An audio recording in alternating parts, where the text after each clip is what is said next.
Okay, well, I'll go ahead and kick things off. So this is Councilmember Sean Parker, Councilmember for the 5th District, where the River North development is located. And I want to thank everybody for joining us here today. You know, this is a development that has kind of a long history across, I believe, 4 mayors and now um, 2 council members in this area. So I think there's been a lot of discussion in the past about it, but I did want to give an opportunity for Don Allen and the rest of the team to kind of present a little bit about their vision and give us kind of a status update about this project and kind of where they're at. So I can go ahead and kick it over to Don if you'd like that, Mr. Allen. Sure. Thank you, Councilmember Parker. Please call me Don. Call me Don. I appreciate you arranging this. It's very unfortunate that this meeting can't be done in person, but I do look forward to having many opportunities to get together with you and the community in the future. So again, I'm Don Allen, and my company is Monroe Investment Partners, and we have been investing in Nashville since 2000. And most notably, we've assembled approximately 100 acres on the East Bank in an area now known as River North. And we've been working to prepare the land for reuse so that we can attract developers of office, retail, residential, and hotel properties. River North, by virtue of its design and its location, is intended to increase linkages between surrounding neighborhoods, provide bike and walk to work opportunities, and give people a reason to go to the riverfront and the access to do so. You'll see in this aerial that River North is bounded by Jefferson to the south, the river to the west, and the interstate to the east, and then to the north as it curves across the Cumberland. Depending on where you're standing in River North, you're about a mile to a mile and a half from downtown. Now, other cities like Cincinnati and Pittsburgh have been quicker to embrace their riverfronts. In this case, I think we have a tremendous opportunity to add housing supply without displacing any existing residents and make a significant, significant stretch of the riverfront available for public enjoyment. I'm guessing that before Topgolf, unless you worked in this area, you probably thought of this area primarily as a traffic cut-through. So in order to be good custodians of such a large piece of the city's riverfront, we've been engaging with various departments within the city since 2007. And to make sure that our thinking was Nashville-centric, we've been working with local firms, Civil Site Design Group and Hastings Architecture since 2014. These collaborations have resulted in a focus on connectivity by facilitating access to the riverfront as well as across the river. We'll be donating land for nearly a mile-long riverfront greenway, and the pedestrian bridge will provide important bike and pedestrian connections for the greenway system on both sides of the Cumberland. We're also contributing land for roads, sidewalks, and bike lanes, as well as a 2-acre park that'll be centrally located in a subsequent phase. In all, we'll be providing roughly 28 acres, 12 for greenway and parks, and 16 for streets. We're also contributing funds to help pay for infrastructure work, including work that will improve traffic flow along Jefferson and increase utility services like sanitary capacity and as well as flood storage capacity. The first phase of River North is called the Landings, and it's comprised of approximately 40 acres. That's this blue shaded area you see on your screen there. For reference, this is a few acres larger than Capitol View, where HCA is now located in the North Gulch. Of the 40 acres, roughly 25 acres are available for development. And of that, we have sold roughly half to a venture between Creek Lane Capital and MRP Realty. Full build out of this area, the Landings, could take more than 12 years. But please note that this development has not displaced any residents or even any businesses. One of the former owner occupants closed its doors and the other consolidated operations into another location. So just within this first phase, we're contributing 5.5 acres for roads, 4 acres for the greenway, and over $7 million in cash towards the infrastructure. So River North is now ready for this important first step in its decades-long journey And this first step will be taken by Creek Lane Capital and MRP Realty. And they are uniquely qualified to inaugurate this very important piece of Nashville's riverfront. The venture acquired 5 sites along the riverfront from us, which they plan to develop in 2 phases. The first phase will include 2 apartment buildings and the redevelopment of an existing industrial building along the river.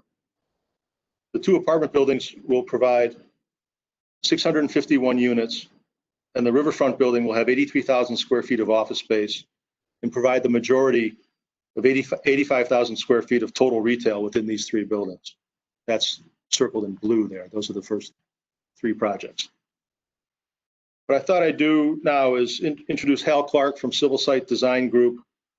Let him talk about the process we went through when we devised the conceptual master plan, touch on the importance of this first phase, and then I'll wrap it up and we would open up the floor to questions. Hal, do you want to jump in here? Absolutely. Again, thanks, Don. Thank you, Councilman Parker. Hello to everyone. I just wanted to add a little bit about the original vision for the project, how we got here, to the master plan and this first phase. And it was essentially, a couple of years ago when we started really thinking through this project, and it was really clear. It's kind of one of those obvious things, but the opportunity that we had to create a true waterfront district in the downtown, and it's something that the city of Nashville just didn't have. And the opportunity to do this was not lost on the design team and the city and the owner. And so we started studying some of the most successful waterfronts in the U.S. as well as internationally to get some inspiration for this project.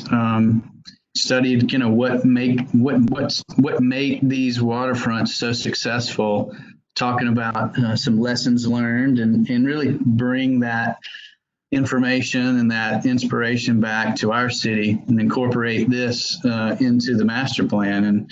And some of those elements that we kept seeing over and over, you'll see reflected in this plan. And one of them was a really great active waterfront, for public use. That was very important, obviously, but an active waterfront with access to the public. And then, a mix of different uses. And we're trying to create a true neighborhood and for people to live here and work here and just live life in this district. And innovative infrastructure elements and then finally connectivity is a big thing. And we know that conceptually, with the context of where this project sits, what opportunities we have to fit into the overall parks and greenway and bike network into downtown, and it's very exciting. And now, now that it's time for all the necessary infrastructure to go in, now the project's real and it's getting really exciting. Now we get to talk about some of the fun stuff and really envision specific projects. And the rendering that you kind of see on the screen is a little bit of what this first phase might look like. And you can see in this rendering the active waterfront area that is between these buildings and the river, and how active and beautiful it could be. Some of the placemaking and design opportunities that we have to create some really unique spaces, both for the retail uses, the residents, and the public. Some of these spaces that we talked about earlier, and then it gives you kind of a cool little look and feel of the project and what you might expect. And so just wanted to give you a little bit of that as far as an overview of the process that we've been going through over the past couple of years. And again, we can get into more details of it, but it's very exciting, and I'll just let Don kind of wrap back up. Thank you, Hal. I'll I'll just add that to date, Nashville has shown tremendous support for River North, having approved zoning changes and appropriating funds for infrastructure improvements through more than a dozen successful city council meetings. Over time, we anticipate creating 2 or 3 additional phases like the landings.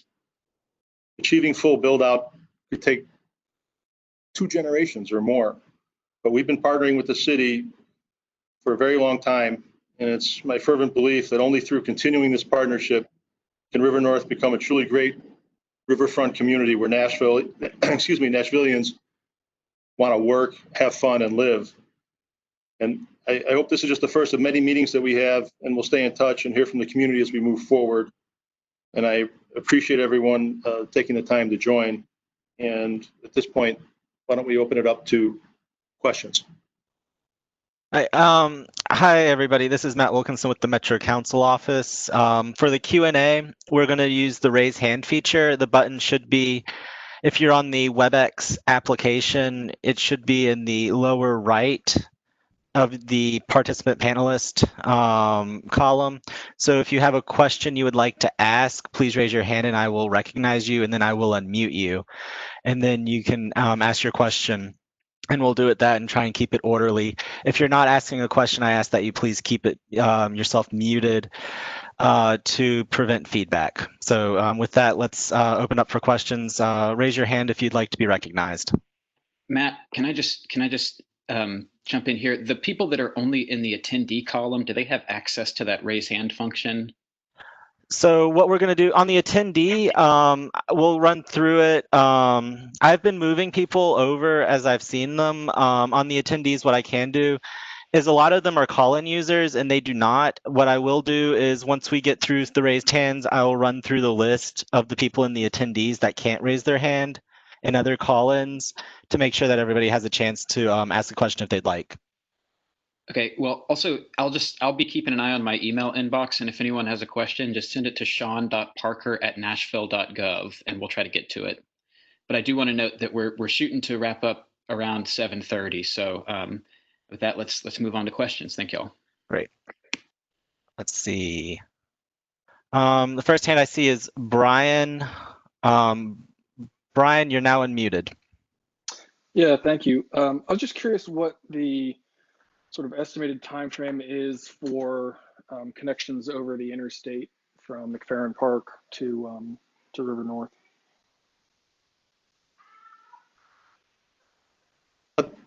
Those connections will be part of future infrastructure plans, future phases, and separate agreements with the city. They are not part of this first phase. Yeah, I understand. I was just wondering, like, if you had to throw a dart at the wall, if you like, do you think maybe 10 years, 20 years? I think that it'll be greatly dependent on the rate at which the pace of development occurs at River North. I think the more development there is, the more need there will be and ability to provide those connections.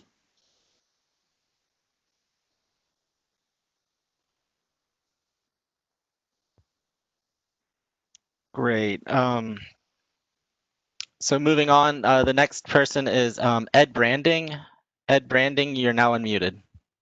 I think I may be asking the same question, but there was the idea of drilling Grace Street underneath the interstate to connect, and curious as to the funding of that and the timing of that. And so that may be the question that was just asked, but that was the one that was on my mind. It is, I think, essentially the same question. Again, look, we've created a conceptual master plan and suggested all kinds of connectivity and linkages. This is a multi-decade project, and there is no timetable for that at the moment. Again, our focus in phase one is the first 40 acres, the riverfront park, and setting the table for the pedestrian bridge over the Cumberland. These other connections. Look, it's important when you're doing something like this to have an idea the total roadmap, so that everything you do is consistent with the vision. But these connections, there is no timetable at the moment. I do believe that the more development that occurs, the more ability the city will have to advance these other initiatives. Thank you. The next person is Gia Ortega Patel. Gia, you're now unmuted. Hello. I just moved here from New York. Very excited to be in Nashville. And I'm just wondering, if I worked here in River North, would I be able to take a bus to work? Gia, I'm sorry, I really couldn't hear the question. Oh, sorry. Can you hear me now? Yes, a little better. Okay. If I lived here, would I be able to take the bus to work? What is the public transportation option? Yeah, I think you asked if you lived here, would you be able to take the bus to work? Yep. Yes. So the roads and the infrastructure have been designed to contemplate future transit options and bus routes. They are not in place at the moment, but we have made it possible for that to happen. Thank you.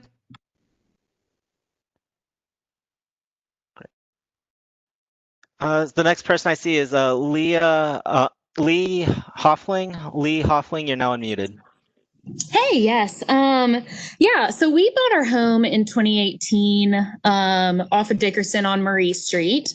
And so we were super excited. And one huge reason we bought our home was because of hearing about River North and obviously what it's bringing to the area. But recently, we have been worried about River North kind of turning into an extension of Broadway. And obviously, we are about tourism. But at the same time, an extension of Broadway doesn't fit the East Nashville character we have in 37207, our zip code. So my question is, north into our neighborhood of East Nashville without erasing the culture and the local feel that so many of us residents over on this side of the river love and bought over here for. Lee, thank you. Again, part of your question cut out, but I think you're essentially asking, is this going to turn into Lower Broadway? Yeah, basically. Okay. That would be a fear. Right. So the short answer is no. I mean, that's not what's contemplated here. That doesn't mean that there won't be bar and restaurant opportunities, but this is intended to be a truly mixed use environment. Yes, there'll be restaurants. Topgolf there already has a music entertainment capacity, but we have certainly been approached by people that want to do, everything from go-karts to practically a carnival, and we have rejected those, and it's not really contemplated or permitted in the River North plans. Cool, thank you. Yeah, the neighborhood appreciates that.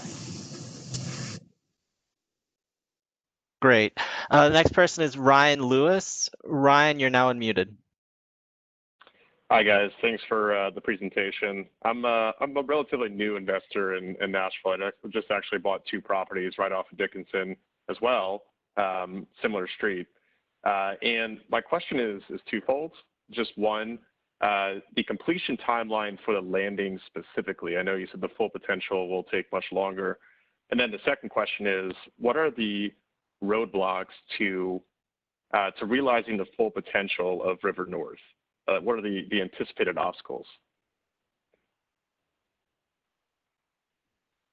Okay, thank you, Ryan. Well, congratulations on making some deals already in town. The completion for the landings is full build out for the 40 acres we think will be at least 12 years. Okay. The whole River North, we think, is generational, a couple generations.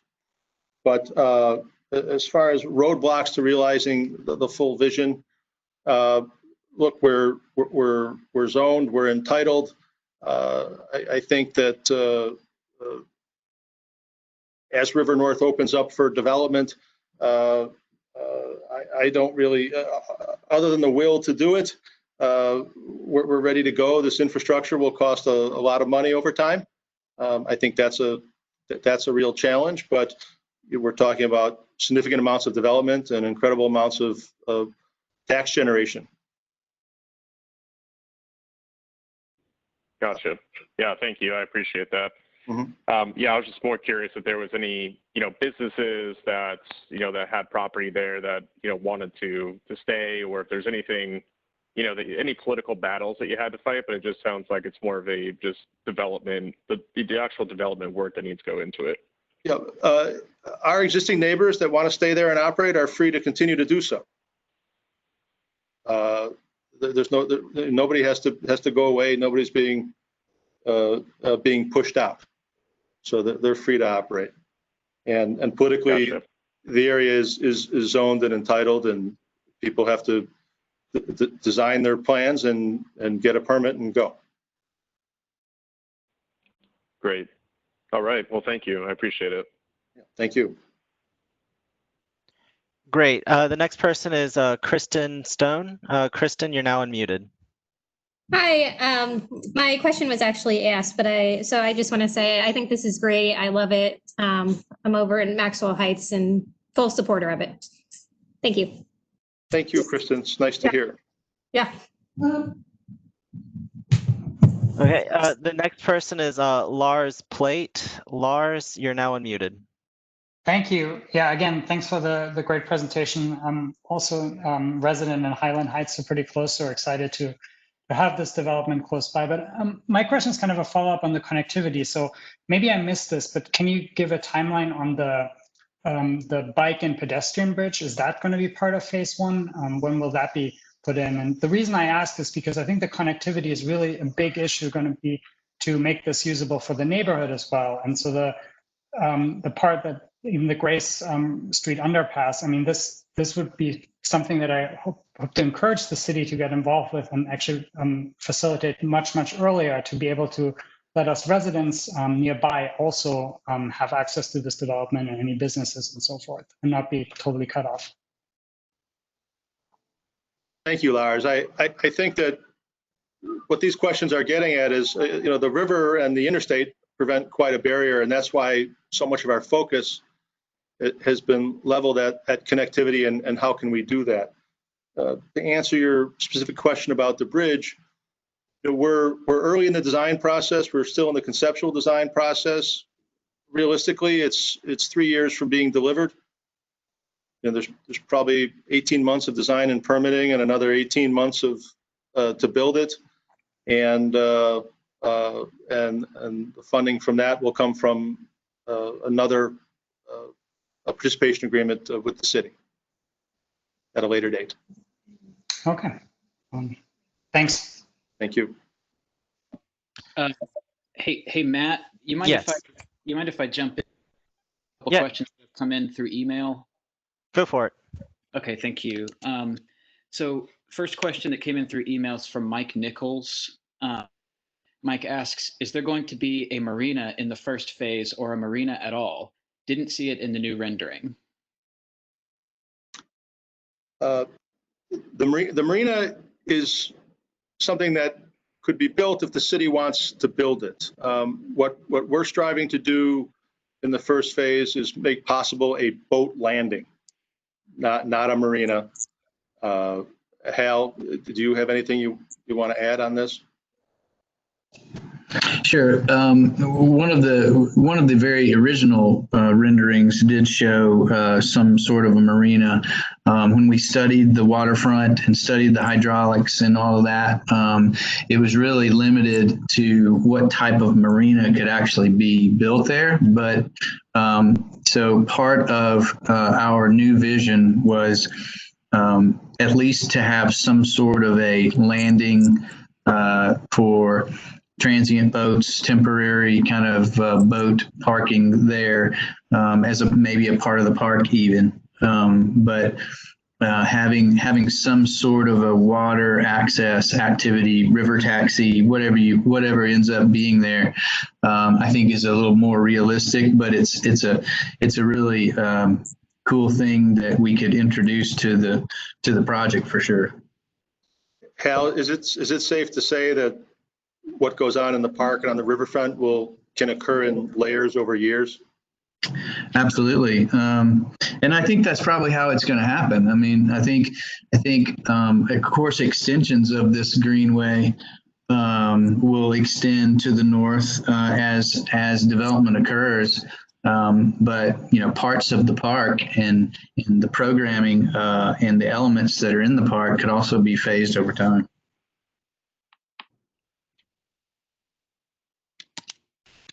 Okay, great. Thank you all. So I've got two more from call-ins, if we can get to them. From Martha Carroll. Martha asks, will there be a variety of housing options to provide opportunity with a variety of incomes to live in River North? Many of us would like to see options for all residents to be able to afford a place to live here in East Nashville. Okay, thank you, Martha. You're touching on something that's very important. Again, we're building streets and providing land for parks. We are very supportive of inclusionary housing. This first round of infrastructure alone will provide opportunities, and we look forward to having River North evolve as a true mixed income, diverse, and mixed use urban community.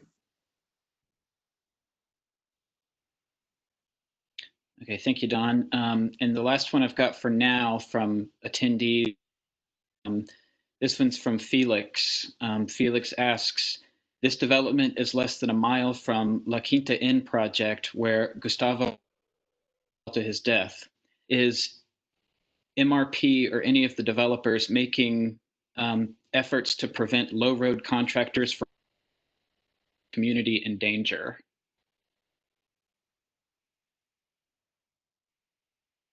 Well, I can speak for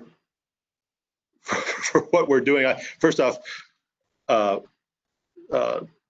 MRP and Creek Lane Capital are very experienced veteran developers. They've developed on riverfronts before. They're one of the largest, most active developers in the DC area as well, and they're have close ties to a sophisticated and experienced contracting company. So I'm highly confident that the latest and most modern and all safety precautions will be made.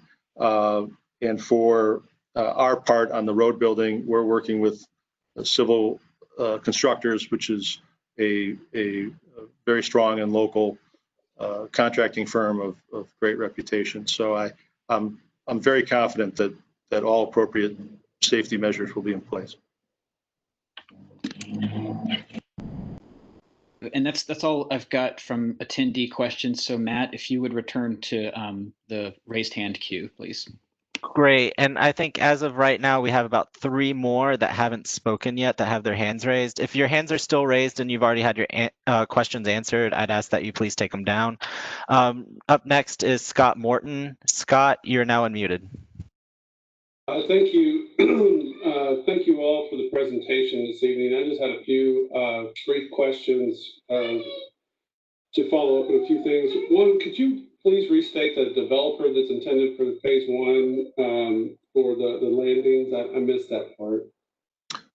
So the group that we sold 5 parcels to along the riverfront is a venture between Creek Lane Capital and MRP Realty. Okay. And then the phase 1 of the landings, as far as my understanding is, I heard there's a 12-year build out for the entire 40 acres, but is there an anticipated groundbreaking for the first project within the development of 40 acres? Oh yes, they would start in the spring, and they deliver roughly 24 months later. Okay. So and then, thank you. My last question is just a follow-up to the pedestrian bridge comment. I think it's a very exciting capital project for Nashville, especially at that location there, where there's a huge gap in connectivity between North Nashville and East. I know that that's a massive project, but are there currently any capital funds allocated to the project, or is that something that's going to have to be fully negotiated at a later date? This would be subject to a future participation agreement with the city. At the present contemplation is that the city would provide the first 10 million in funds for the bridge, and we would provide the balance. Gotcha. Great. Thank you very much. Great. The next person in the queue is Richard Hamilton. Richard, you're now unmuted. Hey, I just wanted to say that I think it's great that there's finally going to be a development with residential space that will not be Airbnbs. So I think that's a huge plus. I also was going to ask about the bridge and maybe the timeline and also the green space. I know y'all mentioned that there would be a lot of greenways and there's a lot of parks already in East Nashville. So would there be like playgrounds and stuff for maybe my nephew or something? Or what do you guys plan to do with all the green space? So, Richard, I'll answer, and then I'll give Hal a chance to speak on this as well. But the greenway will have, bike and jogging paths, and there may be some stations to rest. I think as far as parks, the future park in the center of Nashville, center of River North, is probably more likely to have playgrounds and things. But again, providing open space is something that's encouraged and rewarded under the design overlay that we have for River North. So if developers want to do that on their parcel, they're rewarded with additional height bonuses for doing so. So we're definitely incentivizing as much green space as possible. But Hal, do you want to describe the greenway a little bit, at least in this first phase?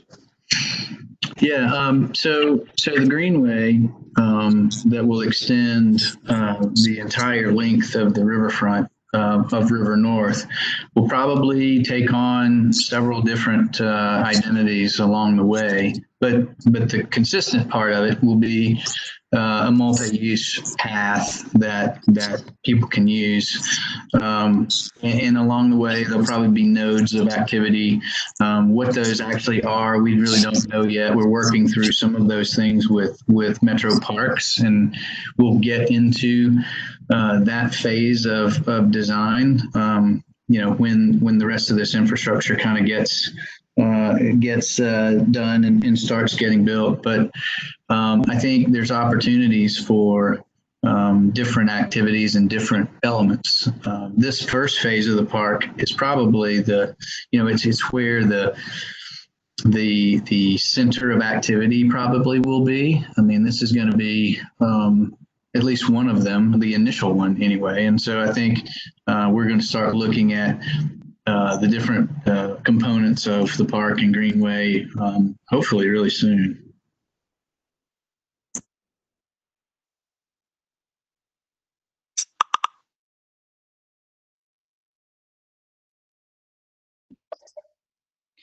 Great. I'm sorry, Richard.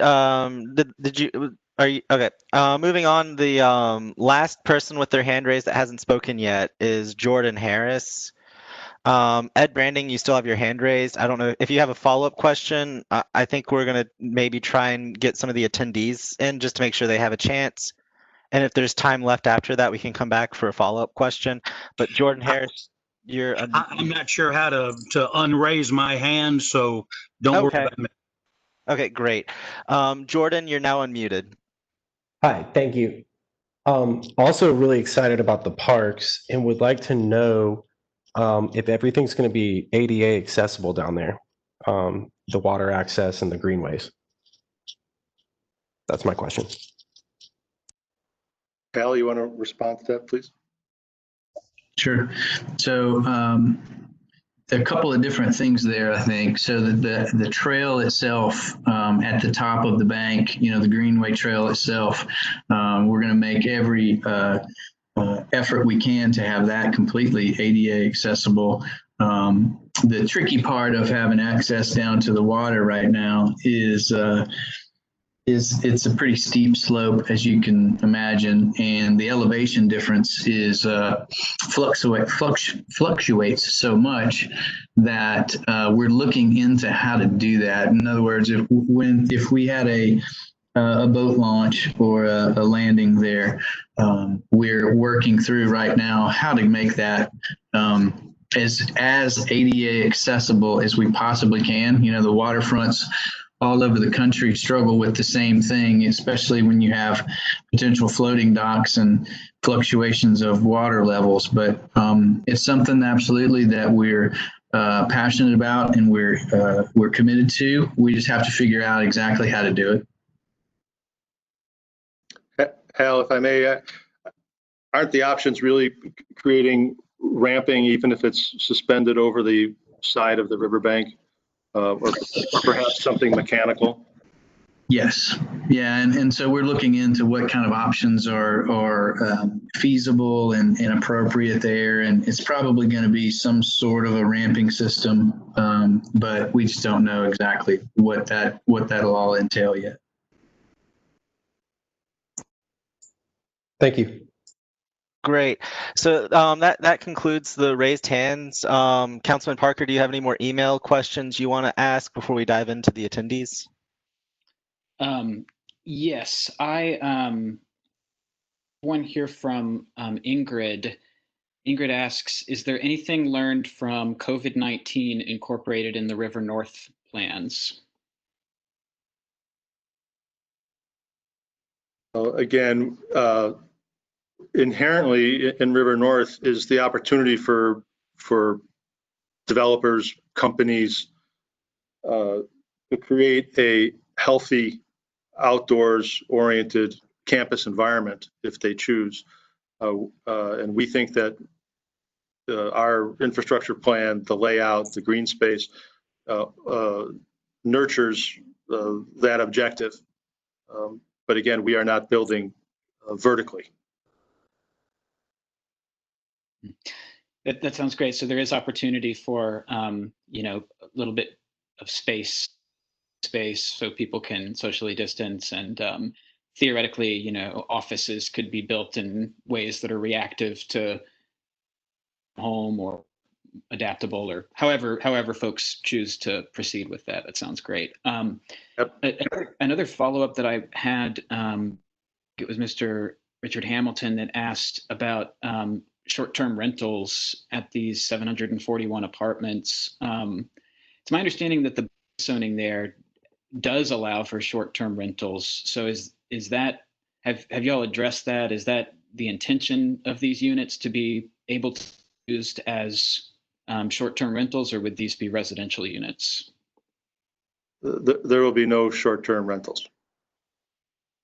Okay, that's another thing. I just wanted to provide a bit of context about something that's on the horizon related to this project. So a few years back, my predecessor, Scott Davis, and then, gosh, was it the Berry administration, got a $20 million line item into the capital spending plan for infrastructure improvements in this area.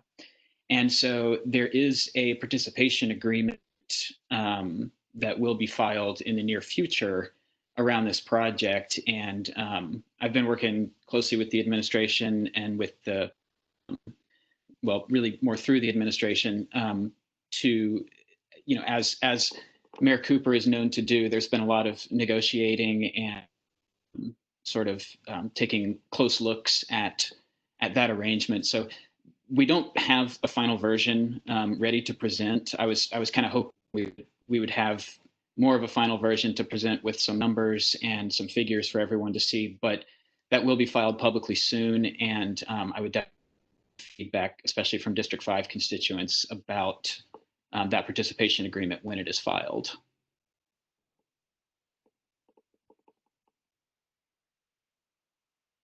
let's see, do we have any other follow-up questions? I don't have anything else in my texts or my email. So Matt, do you have anybody else we can? I don't see any more hands raised. I can, I'm going to run through the attendee list since they can't raise their hand. And I'm going to start off with the ones that are named. And then after that, I can start running down through the call-in users. And on the call-in users, I only see a number. So I'm going to have to read off the first bit of your phone number to identify you by for that. Does that make sense, Councilman Parker? That sounds good. Thank you. Okay, great. So the first person in the attendee list that I'm going to unmute to see if you have any questions is Adam Volrath. Adam, you're now unmuted. No, I'm good, thanks. Great. Let's see.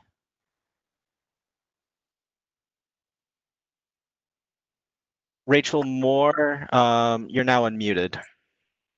I'm good, thank you. Thank you.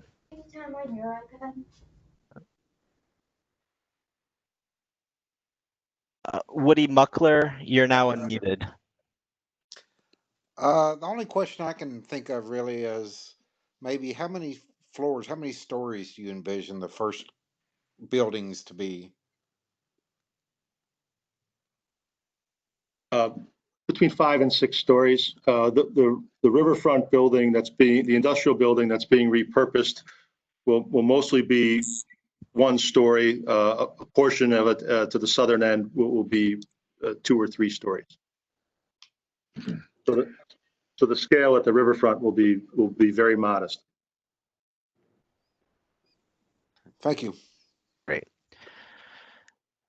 So now we're going to move into the call-in users. I wish there was a naming system that we could use. Unfortunately, it is just with a number. You show up as call-in user number 11 and 1 to me. So I'm going to have to read off your phone number. So if you have the phone number starting off at 615, it went away. 615-438, you are now unmuted. No questions. Thank you. 615-414, you are now unmuted. No questions. Thank you. Thank you. 312-656, you are now unmuted.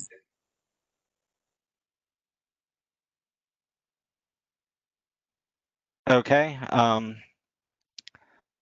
615-973, you are now unmuted. This is Anita Armstrong, president of Greenwood Neighborhood Association. I do not have any questions, but thank you. Great, thank you.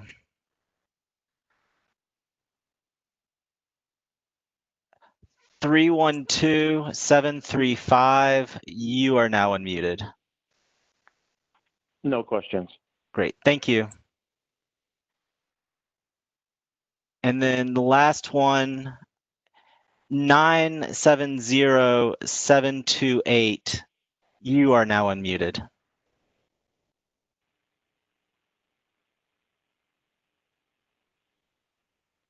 Okay, that concludes the call-in users, Councilman Parker. It looks like we have 1 new hand raised, and it's a follow-up. I think it's Lee Hoffling again, if she has another question, or if you want to, if we have time. It looks like we've got stuff. So I've also got 1 more that's come in through emails. Or Great. you'd like, Matt? Why don't we do the email one first, and then we can start doing follow-up questions, and if we run out of time, at least we've known we got everybody. All right. Okay, great. So the question that came in through email is from Sarah Wells, and Sarah asks, I'm always looking for new bike trails. Will these trails or greenways allow for safe biking across the river and into nearby neighborhoods? This is a really exciting plan, and I'm looking forward to seeing it take place. I have just like a follow-up to that specifically, and on the broader connectivity piece, you know, appetite on y'all's team, Don, is there for, you know, for the sake of, you know, getting connectivity more quickly focusing on pedestrian and bike infrastructure before necessarily, the larger, more expensive multimodal bridges. I wonder if that's a consideration for y'all. Thank you, Council Member. First, the bike trails will absolutely provide for safe biking and crossing of the river on the bridge. You may have to, one of the things we're looking at is if you're going to dismount and walk your bike down on the east bank, because the elevation on the west bank is considerably higher, or if we're going to have lengthy ramps, but everything will be designed so that anyone can operate them safely, whether you're on a bike, you're pushing a stroller, or you're in a wheelchair. To the other question, the emphasis is definitely on the ped and bike connection over the riverfront. Any of the other multimodal connections are definitely going to be part of future phases, and not part of this first phase at all. Okay, great, thank you. Matt, if you want to go to the next panelist. Okay, great. So I guess we're going to start doing follow-up questions. If you've already asked a question, I'll start calling on you again. And if you have a new question you just thought of, you can throw your hand up and we'll try and get you in. The first hand I saw is Lee Hoffling. Lee, you're now unmuted. Yeah, one of our favorite things when traveling was, I guess, seeing kind of how Austin's river is laid out, Chicago, or even in Europe, like Paris and such like that. And I know at the beginning of the presentation, y'all said you drew a lot of inspiration from other places. So yeah, I was just hoping to hear kind of where your inspiration came from, maybe the cities and what you liked about them and that you want to incorporate into River North. Thanks, Lee. I'm going to ask Hal to respond to this. I know that a couple cities figured prominently in the thinking and design, and some concepts were borrowed from those cities. Yeah, I appreciate it. I can talk about this for way more time than we have, but we actually studied 2 or 3 in much more detail than some of the others, but we really got a lot of our inspiration from the South Waterfront District in Portland. If you've been there, in the way the new development addresses the opposite side of their riverfront, much of the same dynamics were going on with the connectivity and the nature of the river, and there was a lot of similarities there. And so we really, and it was a new development, and so all of those things were very similar to the River North project. And so we really studied that in great detail. We love the Vancouver waterfront. There's so many areas in Vancouver that we looked at to gain some of the inspiration from how they interacted with the water and what kind of spaces fronted the waterfront. And so that was a big one. Of course, Chicago and Denver. There's a Denver project, the Riverfront Park project in Denver that is very similar to there in Lodo, which is very similar to some of the things that we had going on. And so there were a lot of, we tried to look at some of the newer areas that were built on the riverfronts in these different cities to really see what new things were happening on the riverfronts and waterfront districts, and tried to get some inspiration from some of the newer and innovative pieces too. But those were a few that we really concentrated on. Cool, that's awesome, thanks. Okay, great. The next person I see is Doug Phillips. Doug, you're now unmuted. Yeah, hi, sorry if you already covered. I was just wondering, is this going to expand part of the greenway system? Is this sort of like green space going to tie into that in some meaningful way, perhaps leading to an extension to the northeast up Dickerson? I know that seems to be a hole in that current greenway system. Well, the short answer is yes. Again, we'll be providing, before all is done, almost a mile, 0.93 of a mile of riverfront, which we hope will continue to the north under the 65 bridge, and follow the arc of the riverfront there. There will be the plan, the long-term conceptual plan shows getting to the east and to the northeast at Cleveland Street and at Grace Street. And then also, obviously, we want to connect south on the East Bank all the way to Shelby Bottoms and around. So, yeah, the long-term plans contemplate significant connectivity and was in the forefront of the layout and where we thought about creating those connection points. Great, thanks. The next person is Ryan Lewis. Ryan, you're now unmuted. Thank you. So I know this is a very big project and it does take time, obviously, to complete it, but I'm just wondering if there is a world where you see it, at least the landings piece, getting done faster than 12 years. And if that is possible, what do you think would be those factors that would make it possible? Well, the answer to your question is purely market driven, right? Some big user would have to come along, some corporate relocation. We think once these roads are in, there'll be a lot of developer interest. Creek Lane and MRP, are really, we couldn't ask for a better team to kick this thing off, and we're very excited about the sense of place that they're going to be creating on the riverfront. I think if you saw those images early, that were put up earlier, it's really incredible. And so, we're in a strange economic environment at the moment. We're dealing with a pandemic, but Nashville continues to attract employers and people moving here and quality of life. So it's purely market driven. Right. Yeah, and I would assume that 12 years is probably a conservative estimate. It's really tough to project out, obviously, but that could be half the time if Amazon decides to employ 20,000 people in East Nashville, for example. Sure, and it could be, yes, and it could certainly. Again, we're in a weird economic time, but there's always hope for an accelerant. But we think that in a normal course, again, if you look at the reference point as a capital view, that was every bit of 12 years, if not a little more, start to finish.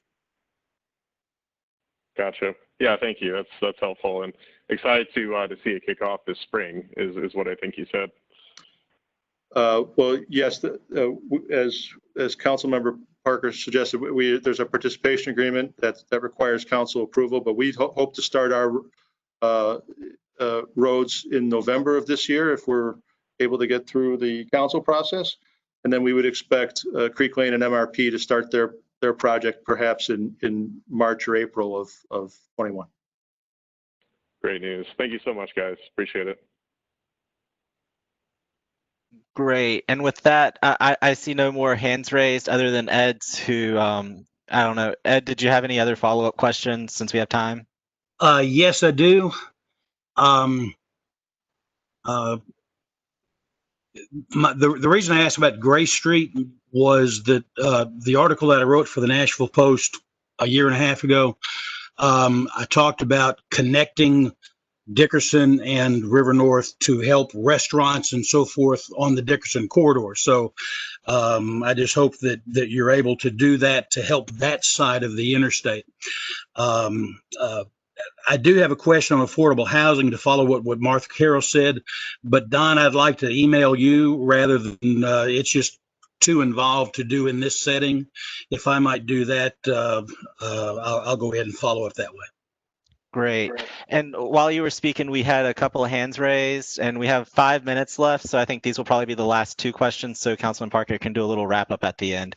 So Hayden Forsey, you're unmuted, and then I will go to Richard Hamilton for the last question. Hi, thank you. I'm really excited about this project. I've been keeping in touch with it for quite a while. My curiosity comes at, have you taken into account how the Cumberland River rises, quite a bit during torrential downpours, like akin to what we experienced in 2010 with the flood? Yes, Hayden, thanks for the question. Absolutely, we have. In fact, with every building that gets built at River North, we are increasing the areas of flood storage capacity. All the roads are being built out of the floodplain, and there will be a tremendous amount of flood storage capacity when this is all done compared to what exists currently. Wonderful. Thank you. Great. And so for the last question, Richard Hamilton. Yeah, so you mentioned corporate relocations. I was just wondering about the rumor that Oracle is thinking about this location as a relocation. Thanks, Richard. Look, obviously, we can't comment on any specific company. We have had strong interest from companies that value River North's proximity to downtown, again, an outdoor and riverfront orientation, and the ability to create, their own healthy campus environment. But thank you. Thank you. Great. And so with that, I'll turn it back over to Councilman Parker to wrap up. Yeah, I definitely want to thanks Matt Wilkinson with the council staff for setting this meeting up, and thanks Don and the team for being here, and all the community members who attended. I also wanted to just briefly recognize and offer an opportunity to speak. I saw Bob Mendez was in here for a minute, but he appears to have left. But we are joined by Councilmember Freddie O'Connell. Freddie, do you want to chime in very briefly?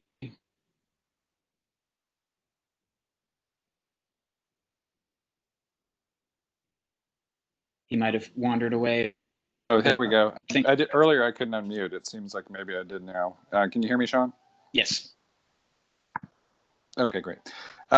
Matthew, thanks so much for facilitating this. I came in a little bit late, but I've been paying attention to this, and I give a tremendous amount of credit to Councilmember Parker, who's kind of kept me in the loop on so much of this process as it's unfolded, because this is sort of a district boundary project. And so if we get some of this infrastructure, there will be connections directly to District 19 across Cumberland River. And I know, that connectivity obviously is going to link Germantown to River North. And I think a lot of Germantown residents are excited, at least, about the potential for that new level of connectivity, because as it is, there is a greenway that passes through Germantown, and certainly you can go down to the Jefferson Street Bridge, but other than that, you have to go up across I-65 to have any hope of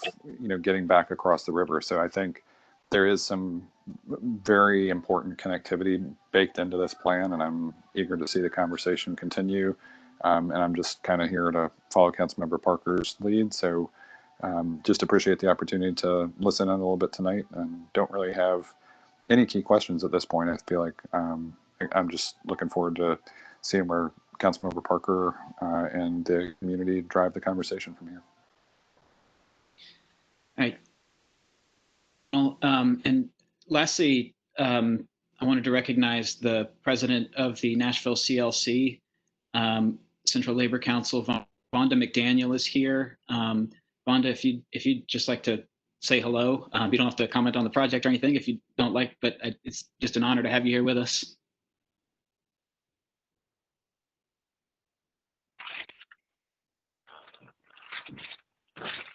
Councilman Parker, can you hear me? Yeah. Thank you for the opportunity to just say hello to everyone. I've been following this project as well, and will continue to follow with great interest throughout the process. So as a lifelong Nashvilleian, this is a great opportunity for the city. Fantastic. Well, thank you so much for joining us this evening. And again, thanks, Don and the team. Thoughts for us? Just that we appreciate everyone's time and involvement, and we look forward to more conversations like this, and hearing the community's ideas about what else we can do to be good neighbors and be responsible drivers of the growth here at River North. Thank you. Fantastic. Yeah, I guess we'll wrap it up here, and this conversation will continue. Thank you. Thank you, guys. This concludes the meeting.